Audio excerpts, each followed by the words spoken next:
two quick things. So now I'm in Los Angeles and I'm having apparent 66 FPS in VR. The helicopter is a bit high. And how is done? So it is done.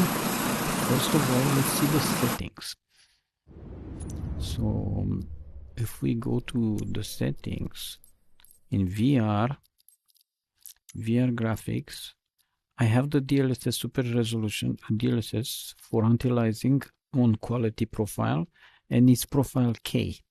I'm using the NVIDIA app to set profile K and set the last DLSS files. In VR, we don't have frame gen, only in 2D.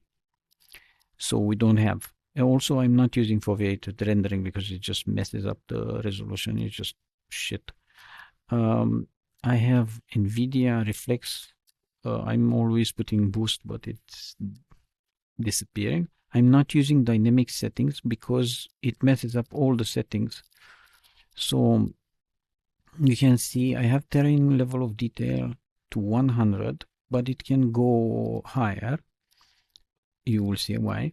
Off screen, everything else is on or on ultra, and some things cannot go higher than high. For example, waterways, windshield effects, and also the screen refresh rate. Ray trace shadow is on, but I cannot move it. I have shadow maximum. Everything is on ultra. So basically I'm playing on ultra. And also if you see on this window, the black window, you can see the frame rate and you can see the graphics quality on the top right corner. Godlike is the resolution, and it means 3120 by 3120. So in total, the total resolution, like on a wide screen, it's 6240 by 3120. So it's way over 4K resolution. And it says frame rate 90 now because it's in a menu. But also you can see in bottom right, it says space warp active. This is frame gen done by the headset. So the video card does not work to do the frame gen, it's just the headset. It does pretty good job, but sometimes we do have artifacts depending on the plane and the conditions. And here's the trick. What do I use?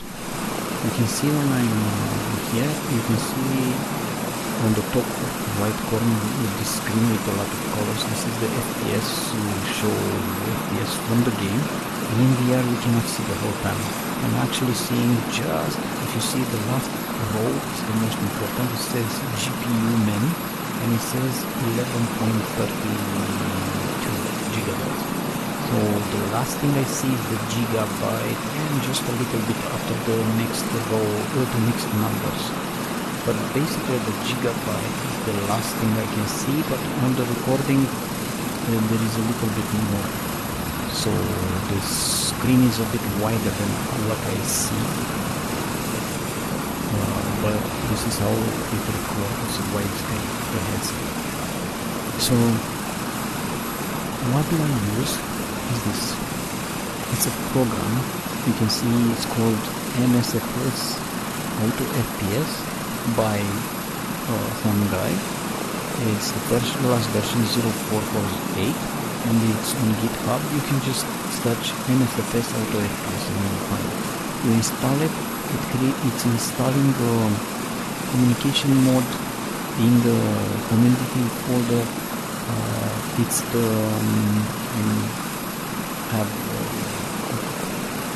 I'm not remembering now the name, but it's one common mode that is used by a program to control access and so on. So it's very used. It's just an interface. So with that interface, it's connecting to the SIM connector. You can see it says connection status, and it says MSFS 2024 is on. It can work in 2020 or in 2024, and it's on because it's green, otherwise it's yellow or red. And sync connect is green, that means it's connected, and then session is started, that means the flight is started. It only works when the flight is started, and it monitors the FPS, the altitude, the descent rate, and you can see TLOD and 100 with green, and then it says OLOD just to the right, and it's 150. When the numbers are black, that means the default, and when they are green, that means they are stable. So it's 100, the terrain level of detail, that's what it means, TLOD, terrain level of detail, and OLOD is the object level of detail, which in the settings was set to 100 and 150, and it can modify them. You can go up and down, but little by little, and live. You don't need to do anything. And then it monitors the altitude, the speed of descent, or how much you go up and down. And then it says clouds, set on ultra, and you can modify also the clouds. And it's only on top, and then the expert settings, expert options are on. If you toggle them off, you can just remove the lower part of the things. So then you say flight type is VFR, which is basically you say keep more detail, and then it knows it's in VR. You can see VR auto TLOD 100 300 so it goes from 100, which is base, to 300 if it detects that the conditions allow. For now it says the FPS is too low. And then flight type, then it says GPU 98%, VRAM plus 90%. And then the expert options are what's the method, and this is the best method I found, auto TLOD. You can put on FPS, you can change the method, but this is the best method I found. Then LOD steps, you say in which steps to modify the terrain load, which means it adds +5, +5, +5, or -5, and then it says TLOD base 100 and TLOD top 300. So that's the minimum and maximum.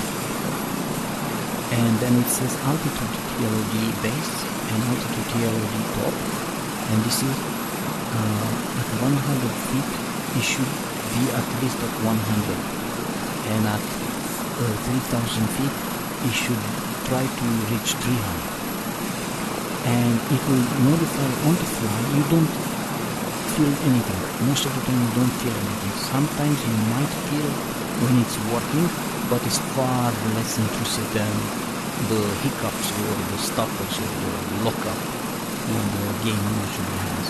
So it's just better. And also the OLOD, the object LOD, it used to have in previous version, it was 2 more rows with the object LOD setting, and now it's, he said it's just completely automatic, and we should trust him because it's working well. So also my headset has this godlike resolution. I can change the resolution that I want on top resolution, and I also have the synchronous spacewalk, which in Pico it seems very good now with virtual desktop because it's done by virtual desktop. So these are the settings. The latency is a bit over 100. If I turn off the spacewalk, it goes to 90 something. So it adds a bit of latency, the spacewalk, but it's better to have a bit more. It's better to have a bit more.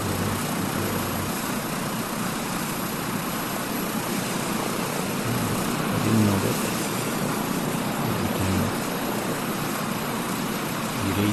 irradiate also. Interesting. Yeah, so let's show him. And so as long as the GPU MEM stays on yellow, ideally you should stay on green, but this is 4090 territory.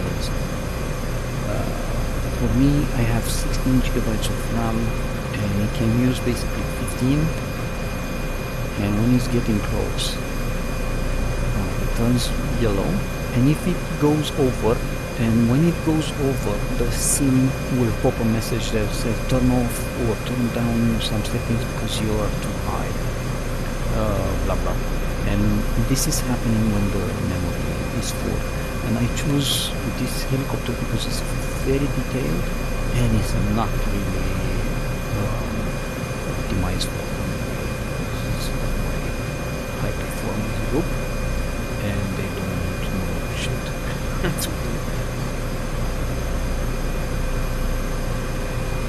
So let's see if we want to have. Okay, let's try to take off. And let's try to fly. I think I flew this helicopter just 3 times or something. Because the helicopter is nice, but it's not really optimized and it doesn't really fly well either. I don't find it particularly like how huge authority it has on the torque levels. It's just this high performance looks nothing like just garbage.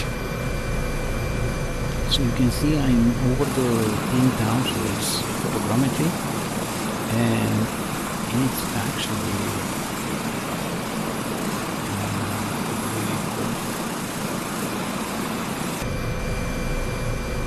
Let me go back to FPS meters so you can see. So now it's 63.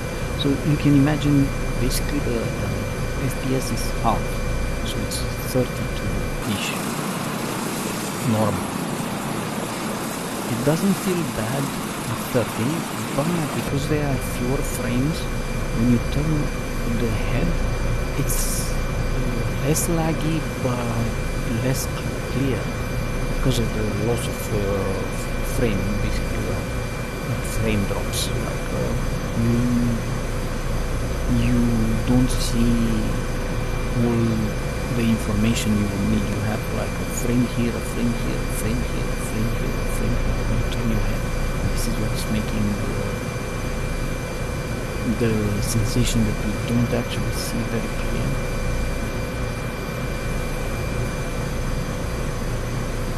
Yeah, there are some artifacts with the photogrammetry, but it doesn't matter what you zoom.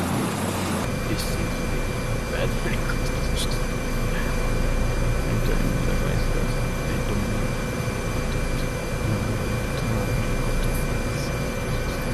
so you can see just there on the hill, it looks like an artifact. Maybe it's an antenna, maybe it's the antenna on the Hollywood sign, but it looks like artifacts from DLSS. So you can have some artifacts from DLSS, and you can have sometimes you can see the tail wobbling or some other artifacts, and those are the artifacts of the frame gen. But the frame gen is done by the heads. So now you can see I'm ultra and huge resolution, and here is bad. So now I have 42. This is really bad because usually it should be like almost 20 FPS. So because it's so much detail, but still it feels fine-ish in such conditions. This is really bad condition to fly. The weather is like the clouds are on ultra, and they're just overcast, so it's a lot of layers of clouds. So if I remove the clouds, for example, let's say live remote custom, and let's say okay, so now I'm in clear let's see now. The FPS. So I will keep a bit this without any clouds. Sometimes it's just no clouds anyway.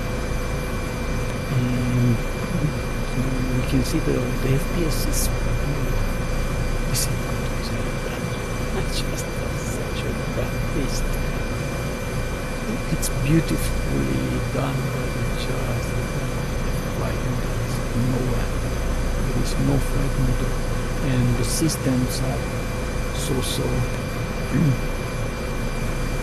Anyway, so yeah, you can win some FPS, maybe not that much, because I see it still drops to 40 in some places. But there is a lot of things going on, so there is all these trees that are green and yellowish. They are done by the game, and then everything is on top of the photogrammetry terrain, and there is just a lot of information. And this helicopter is really bad. Other planes and helicopters even consume less the resources, and you will get even more FPS. So basically the idea is if you have 16 gigabytes of RAM on the video card, you can run quite high resolutions with this program. I don't know why the dynamic settings in the game don't work as good as this program does. By hacking, they basically hacks on the settings and modifies them on the fly. And it's not even modifying much. It doesn't modify the clouds. It doesn't modify the objects most of the time. On the contrary, it modifies. Usually, it modifies the objects towards high. So we just. Let's put like clouds. More clouds. In the real time, let's put it a bit more towards the evening.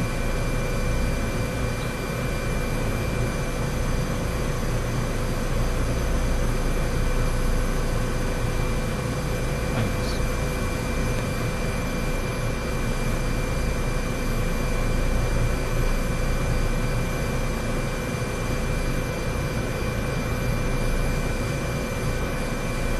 So the helicopter is really bad, but other than that,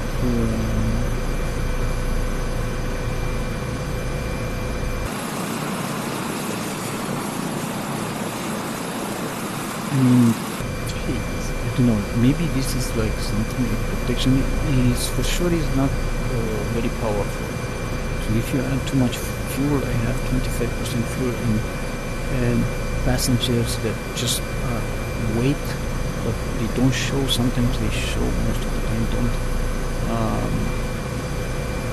and basically can't take off something like that.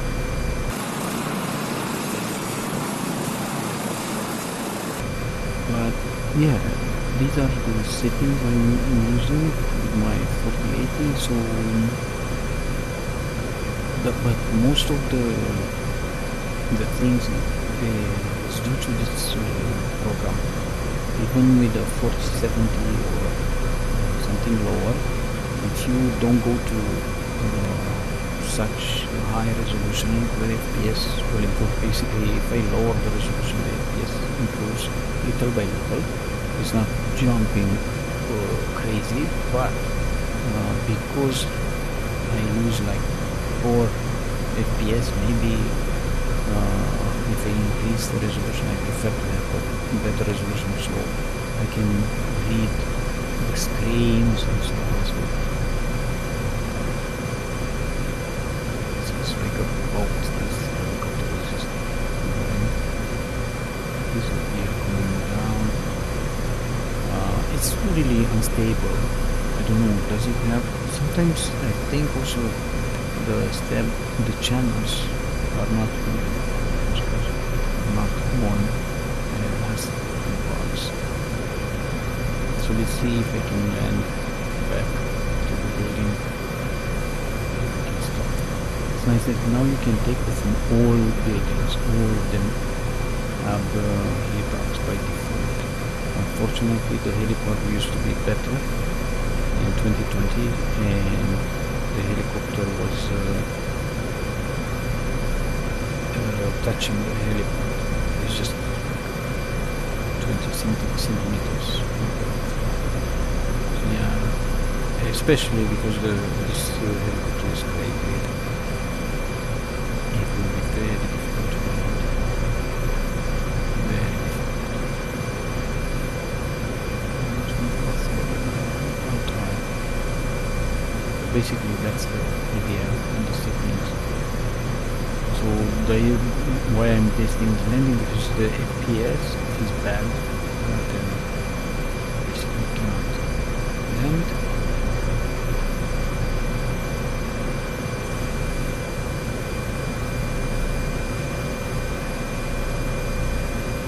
Right.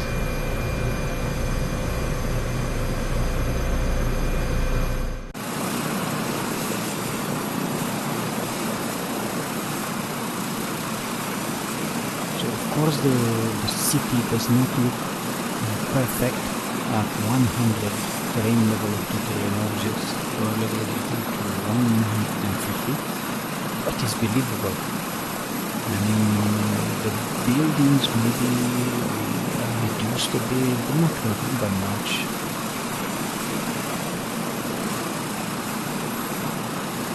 Let's see what happens. It's settled now. So yeah, it's 100 by 150. But still, if I don't use this program, the FPS is just to the drain. Really bad. Okay, that's it.